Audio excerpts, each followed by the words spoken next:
സാൻഡ്രം വ്ലോഗിൻ്റെ പുതിയൊരു വീഡിയോയിലേക്ക് സ്വാഗതം. ഞാൻ രമ്യ സന്ദീപ്. ഇന്നത്തെ നമ്മുടെ വിഷയം നമ്മുടെ പച്ചമുളക് പോലെയുള്ള ചെടികളെല്ലാം മുരടിപ്പ് കുരുടിപ്പ് ഒക്കെ വന്ന് ഇലകളെല്ലാം കുരുടിച്ച് പോകുന്നു, ചെടിയുടെ വളർച്ചയെ തന്നെ ബാധിച്ച് കായ്ഫലം കുറയുന്നു. അതിന് വേണ്ടിയിട്ടുള്ള ഒരുപാട് ടിപ്സുകൾ നമ്മൾ നേരത്തെ തന്നെ നമ്മുടെ പേജിലും യൂട്യൂബ് ചാനലിലും എല്ലാം അപ്ലോഡ് ചെയ്തിട്ടുണ്ട്.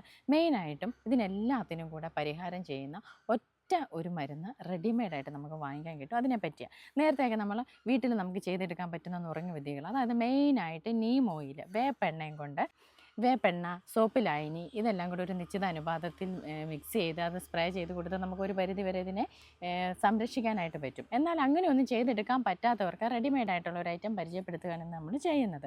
മറ്റൊന്നുമല്ല, കഴിഞ്ഞ ദിവസം നമ്മളൊരു വീഡിയോ ചെയ്തപ്പോൾ അതിനെപ്പറ്റി പ്രതിപാദിച്ചപ്പോൾ അതിനെപ്പറ്റി ഒരു വീഡിയോ ചെയ്യാമോ എന്നൊരാൾ ചോദിച്ചതിൻ്റെ പേരിലാണ് ഇത് നമ്മൾ മെയിനായിട്ട് ചെയ്യുന്നത്. അപ്പോൾ നീം ഓയിൽ എന്താണ്? മെയിനായിട്ടും ആൻറ്റി ഫംഗലും ആൻറ്റി ബാക്ടീരിയലും ആൻറ്റിബയോട്ടിക്കായിട്ടും എല്ലാം ഉപയോഗിക്കാൻ പറ്റുന്ന ഒന്നാണ് നമ്മുടെ നീം ഓയിൽ. പ്രധാനമായിട്ടും ജൈവ കീടനാശിനികളെല്ലാം ഉണ്ടാക്കുമ്പോൾ അതിൻ്റെ ഒരു കൂട്ടായിട്ടും ഈ നീം ഓയിൽ ഉപയോഗിക്കുന്നുണ്ട്. ആ നീം ഓയിൽ ഈ പറഞ്ഞ ഗുണങ്ങളെല്ലാം ഉള്ളത് കൊണ്ട് തന്നെ, പിന്നെ ഇതിനൊരു കൈപ്പരസം ഉള്ളത് കൊണ്ടും ഇതിനൊരു വല്ലാത്ത സ്മെല്ലായതുകൊണ്ടും ഒട്ടുമിക്ക കീടങ്ങളും അടുക്കത്തില്ല. ഇത് കണ്ടോ, നമ്മുടെ പച്ചമുളകിന് ഇപ്പം ഏകദേശം നല്ല രീതിയിൽ കുരുടിപ്പുണ്ട്. ജൈവ രീതിയിൽ കൃഷി ചെയ്യുന്ന ഏതൊരു വീട്ടിലാണെങ്കിലും ഇപ്പം കുരുടിപ്പ് സർവ്വസാധാരണമാണ്. അതിന് ആദ്യമേ തന്നെ നമുക്ക് ചെറുക്കാനാണെങ്കിൽ നമ്മൾ ഒരാഴ്ചയിൽ ഒരിക്കൽ തന്നെ ഈ നിംബിസിൻ്റെ ഇതിൻ്റെ പേര് ഇതുപോലെ വേപ്പധിഷ്ഠിതമായിട്ടുള്ള എന്തെങ്കിലും ഐറ്റം നിങ്ങൾ ഉപയോഗിക്കാം. ഇതെങ്ങനെ ഉപയോഗിക്കുന്നതെന്ന് ഇതിൻ്റെ രീതി പറയാം. അല്ലാതെ സാധാരണ പറഞ്ഞോട്ടെ, നമ്മുടെ വീട്ടിലെ കഞ്ഞിവെള്ളം ഉണ്ട്. കഞ്ഞിവെള്ളം നമ്മൾ ഡൈലൂട്ട് ചെയ്ത് ചെടികളിലൊക്കെ തളിച്ച് കൊടുക്കുകയാണെങ്കിൽ ഒരു പരിധിവരെ നമുക്ക് കൺട്രോൾ ചെയ്യാനായിട്ട് പറ്റും. ഒത്തിരി മുരടിപ്പ് വന്നിട്ടുള്ള ഇലകളെ നമുക്ക് പറിച്ച് മാറ്റി കളഞ്ഞിട്ട് വേണം കഞ്ഞിവെള്ളം തളിച്ച് കൊടുക്കാൻ. അങ്ങനെ ഒന്നും ഫലപ്രദമാകുന്നില്ല, ഭയങ്കരമായിട്ട് അങ്ങ് കുരുടിച്ചു പോകുന്നു, അങ്ങനെയുള്ളവർക്ക് ഇത് ഉപയോഗിക്കാം. ഇത് ഒരു 2-3 ദിവസം അടുപ്പിച്ച് വേണം ഇത് ഉപയോഗിക്കാനായിട്ട്. എങ്കിൽ മാത്രമേ നല്ല രീതിയിൽ ബാധിച്ചിട്ടുള്ളത് മാറത്തുള്ളൂ. അല്ലെങ്കിൽ ചെറിയ തൈ ആയിരിക്കുമ്പോൾ തന്നെ നമ്മൾ ഓരോ ആഴ്ച ഇതൊന്ന് അപ്ലൈ ചെയ്ത് കൊടുക്കുന്നതായിരിക്കും ഇത് വരാതിരിക്കാൻ വേണ്ടിയേ നമുക്ക് ചെയ്യാൻ പറ്റുന്ന കാര്യം. കേരളത്തിന് പുറത്തുള്ള തമിഴ്നാട്, കർണാടക പോലുള്ള സംസ്ഥാനങ്ങളിൽ ചെല്ലുകയാണെങ്കിൽ അവിടെ എല്ലായിടത്തും ഈ അരിവേപ്പ് നിൽക്കുന്നതായിട്ട് നമുക്ക് കാണാനായിട്ട് സാധിക്കുന്നുണ്ട്. അതുപോലെ തന്നെ ഇതിൻ്റെ ഒരു കാറ്റടിച്ചാൽ തന്നെ കീടങ്ങൾ വരത്തില്ല, അതുപോലെ രോഗങ്ങളും വരത്തില്ലെന്നാണ് അവരുടെ വിശ്വാസം. അതൊരു പരിധി വരെ സത്യം തന്നെയാണ്.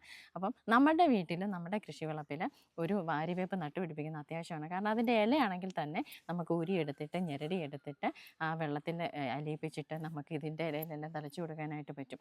അതുപോലെ തന്നെ അതിൻ്റെ കായ്കളൊക്കെ ആകുമ്പോഴത്തേനും അതും ചതച്ചെടുത്തിട്ട് നമുക്ക് ഉപയോഗിക്കാൻ പറ്റും. അപ്പം അങ്ങനെ ഒന്നും നമുക്ക് ഇല്ല എന്നുണ്ടെങ്കിലാണ് നമുക്ക് ഇതുപോലെയുള്ള നിംബിസിഡനൊക്കെ റെഡിമെയ്ഡായിട്ട് വാങ്ങിക്കാവുന്നത്. അപ്പോൾ ഇത് മാത്രമല്ല, ഈ നിംബിസിഡിന് മാത്രം ഇതൊരു ബ്രാൻഡഡ് നെയിമാണ്. ഇതുപോലെയുള്ള ഒരുപാട് ഐറ്റംസ് കിട്ടും. അത് നിങ്ങൾ വാങ്ങിച്ച് ഉപയോഗിക്കാം, റെഡിമെയ്ഡായിട്ട് ഉപയോഗിക്കാമെന്നുള്ളത് കൊണ്ടാണ് ഇത് എടുത്തെടുത്ത് പറയുന്നത്. കൂടുതൽ സമയമില്ലാത്തവർക്ക് വേണ്ടിയിട്ടുള്ള ഒരു ടിപ്പ്. ഇതിൻ്റെ ഉപയോഗക്രമം 2.5 അല്ലെങ്കിൽ 3 ml. ഇച്ചിരി കുറഞ്ഞു പോയാലും ഒരുപാട് അങ്ങ് കൂടി പോകേണ്ട. കാരണം പൂക്കളുടെയൊക്കെ കൊഴിച്ചിന് ഇത് അമിതമായിട്ട് ഉപയോഗിക്കുകയാണെങ്കിൽ പൂ വന്ന് നിൽക്കുന്ന ചെടിയിൽ പൂക്കളൊക്കെ കൊഴിഞ്ഞു പോകും. അതുകൊണ്ട് നമ്മളിതെടുക്കുമ്പോൾ പ്രത്യേകം ശ്രദ്ധിക്കുക, അളവ് കൂടി പോകരുത്. സ്പ്രെയർ ചെയ്യാനായിട്ടുള്ള കുപ്പിയിൽ നമ്മളിത് ഒഴിച്ചു കൊടുക്കേണ്ടത് ഇങ്ങനെയാണ്. ആദ്യമേ ഈ ലായനി ഒഴിച്ചു കൊടുക്കുക. അല്ലാതെ വെള്ളം ഒഴിച്ചിട്ട് ഈ ലായനി ഒഴിച്ച് കൊടുക്കരുത്. ഈ ലായനി ഒഴിച്ച് കൊടുത്തിട്ട് വളരെ കുറച്ച് മാത്രം വെള്ളം ഒഴിച്ചു കൊടുക്കുക. ആദ്യം ഒഴിച്ച് കൊടുക്കുമ്പോൾ തന്നെ ഇത് പതയും. അതിനുശേഷം ഒന്ന് കുലുക്കി കൊടുത്തിട്ട് ബാക്കി വെള്ളം മൊത്തം നമുക്കിതിനകത്ത് ഒഴിച്ചു കൊടുക്കാം. 1 ലിറ്ററാണ്, 2.5 അല്ലെങ്കിൽ 3 ml, അതിൽ കൂടുതലാകരുത്. 1 ലിറ്റർ വെള്ളത്തിൽ നമ്മൾ ലയിപ്പിച്ചെടുത്തതിന് ശേഷം സ്പ്രേ ചെയ്ത് കൊടുക്കുകയാണ് ചെയ്യുന്നത്. വൈകുന്നേരങ്ങളിൽ സ്പ്രേ ചെയ്ത് കൊടുക്കുന്നതാണ് ഏറ്റവും നല്ലത്.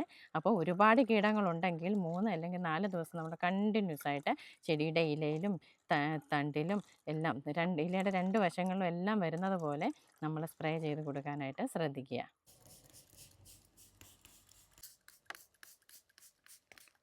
അടിയിലും മുകളിലും എല്ലാം വീഴുന്ന രീതിയിൽ വേണം സ്പ്രേ ചെയ്ത് കൊടുക്കാൻ. തണ്ടിലും ഇലയിലും എല്ലാം നല്ല രീതിയിൽ വരണം. വൈകുന്നേരങ്ങളിൽ ഒഴിച്ചു കൊടുക്കാൻ പ്രത്യേകം ശ്രദ്ധിക്കുക. ഒരുപാട് ബാധിച്ചിട്ടുണ്ടെങ്കിൽ 4 ദിവസമെങ്കിലും കണ്ടിന്യൂസ് ആയിട്ട് ഇങ്ങനെ ചെയ്യുക. ചെറിയ തൈ മുതൽ ആഴ്ചയിൽ ഒരിക്കൽ നമ്മളിങ്ങനെ ചെയ്യുകയാണെന്നുണ്ടെങ്കിൽ നല്ല രീതിയിൽ തന്നെ ചെടിയെ സംരക്ഷിച്ചുകൊണ്ട് വന്ന് നല്ല രീതിയിൽ വിളവെടുക്കുന്നതിന് നമുക്ക് സാധിക്കുന്നു. അപ്പോൾ ഇന്നത്തെ വീഡിയോ നിങ്ങൾക്ക് എല്ലാവർക്കും ഉപകാരപ്രദമായെന്ന് വിശ്വസിക്കുന്നു. മറ്റൊരു വീഡിയോയുമായി വീണ്ടും കാണാം. നന്ദി.